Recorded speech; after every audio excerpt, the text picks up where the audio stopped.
How you doing, guys? Welcome back to Invested Intelligence. Going to get straight into the analysis on Bitcoin. I'll talk a little bit about Binance as well. We are stabilizing up in this area, okay, between sort of 35.5 to around about 38,000.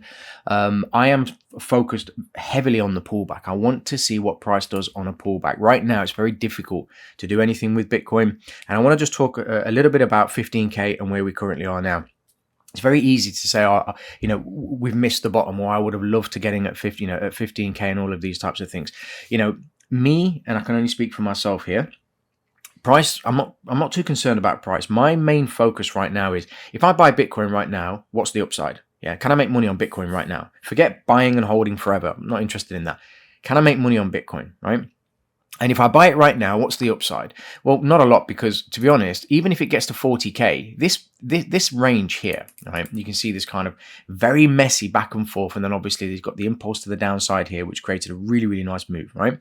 So somewhere in here, there is going to be extreme price sensitivity, right? And that's all the way up to around about 48. The question is, if I buy it now, after a nice run and a little bit of stabilization up here, what's the upside? Am I expecting 40K? Possibly, but it's only $2,000 away. Yeah, it's not really a lot of upside. You say, okay, well, what's the likelihood that it blasts all the way through this without causing any issues, any pullbacks, any messiness, any sudden drops, these types of things.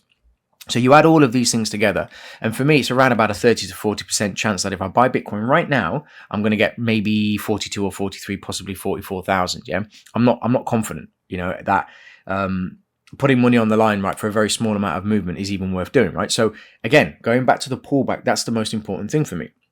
Want to see a pullback, because it gives us so much more to work with, and it gives you the structure, it gives you the timing, it gives you confidence, that what you're seeing actually makes a lot of sense. And if I zoom right out on the daily chart, just to show you, you can kind of see this aggressive drop slowing down, a lot of distribution accumulation, and then obviously we're getting this kind of nice little run from 15K, and it's been going up ever since. And we had some pretty volatile moves on the way up, but ultimately we've had a pretty decent run all the way up into this 38,000 level, right?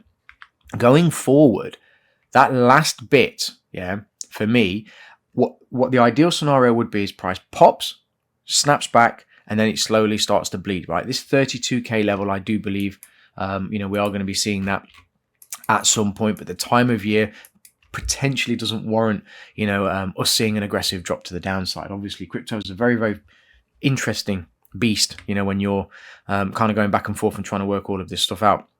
But for me, like I said, pullback.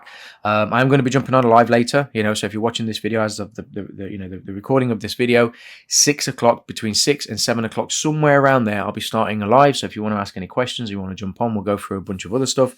You're all welcome. I want to go over to Binance as well quickly. Binance has obviously had a little bit of news recently. The US is effectively telling them, if you pay us $4 billion, we'll drop all the charges, right? And I know there's a little bit more into it than that. It was a fleeting comment. I saw it in the Discord. If you're not in the Discord, the link's in the description below. I'm not really convinced that even makes any sense, to be honest, because ultimately, if Binance are being offered something like that, it means that they, there's charges being brought against them. It means there's an underlying issue, which we all know there is anyway. It doesn't necessarily mean that underlying issue could potentially be the worst thing for Binance, but ultimately, if someone says, look, give us $4 billion and we'll leave you alone, that's like, besides the fact that it's extortion, it tells you that there's something happening, at the back end of all of this, right? That's pretty serious enough to be offering that in the first place, right? So definitely something to consider. And again, a lot of people, I keep getting back and forth. People keep saying to me, oh, you're missing the boat. You're missing the boat. No, I'm not. I'm not missing the boat at all. I'm not being stubborn. I am being clinical, and I'm being very careful, because ultimately, whether we grab whether we grab Binance at 320, 280, 200, 400, it doesn't matter, because if it's going to go for a multi-year run, it's going to go, so I want to see a little bit more. I want to see a little bit more from Binance. And again, in terms of the ratio between Bitcoin and Binance and its correlation, Binance isn't moving as it should be relative to what Bitcoin is doing, which again, I've said this, many, many times. It gives you two scenarios. Either Bitcoin's becoming just completely on its own page, right?